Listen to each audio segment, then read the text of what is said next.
नमस्कार दोस्तों, स्वागत है आपका हमारे चैनल पर। आशा करती हूँ आप सब अच्छे होंगे। चलिए आज की कहानी का शुरुआत करते हैं। दोस्तों, क्या आप सभी को पता है कि हनुमान जी बेहद महान हैं? अगर नहीं पता है तो आज हम जानेंगे हनुमान जी की सच्ची घटना इस कहानी के माध्यम से। हनुमान जी के बारे में हम सभी जानते हैं। उनको राम भक्त कहा जाता है। वे राम के प्रिय भक्तों में से एक थे।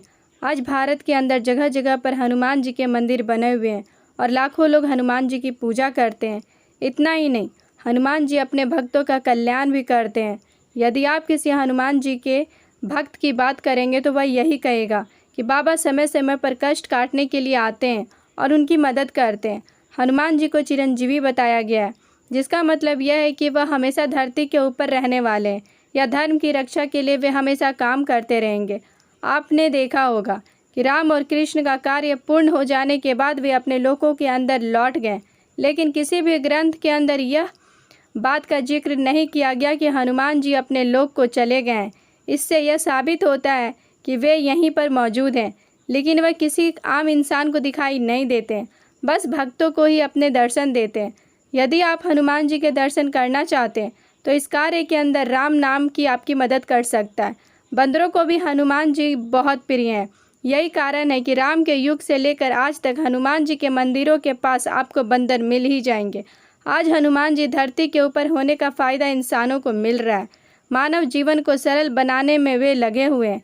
यदि आप नज़र डालेंगे तो आपको पता चलेगा कि लोगों की बहुत सी समस्याएं हनुमान जी दूर कर देते हैं और उनके जीवन के अंदर खुशियां भर देते हैं। यदि हम अपनी बात करें तो हमारे ऊपर भी हनुमान जी ने अनेक उपकार किए हैं, जिनको हम भूल नहीं सकते। आइए हम एक आपको कहानी सुनाकर हनुमान जी की सच्ची घटना बताते हैं। व्यासपीठ पर रहने वाले एक साधु की यह सच्ची घटना है। व्यासपीठ के ऊपर बैठकर साधु महाराज रामायण कथा सुनाते थे।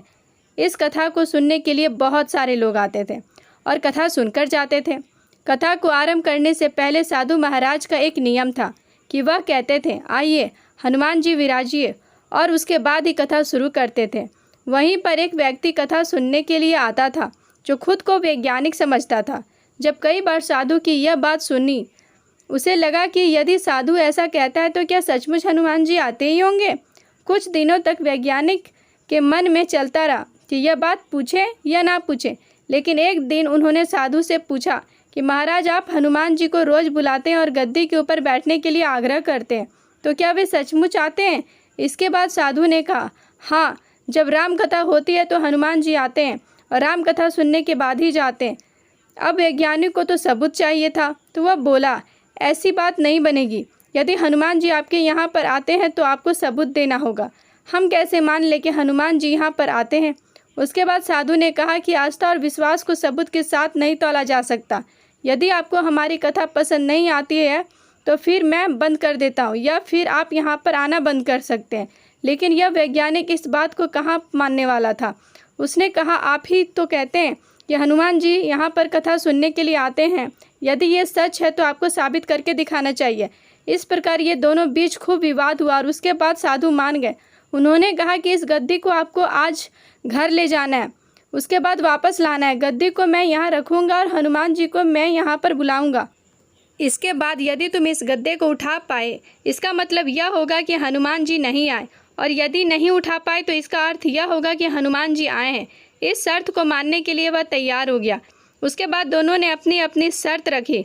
वैज्ञानिक ने कहा कि यदि मैं गद्दी को नहीं उठा सका तो वैज्ञानिक पद को छोड़कर आपसे दीक्षा लूँगा, और संत ने कहा कि यदि हनुमान जी नहीं आए तो मैं आपके यहाँ पर चपरासी लग जाऊँगा।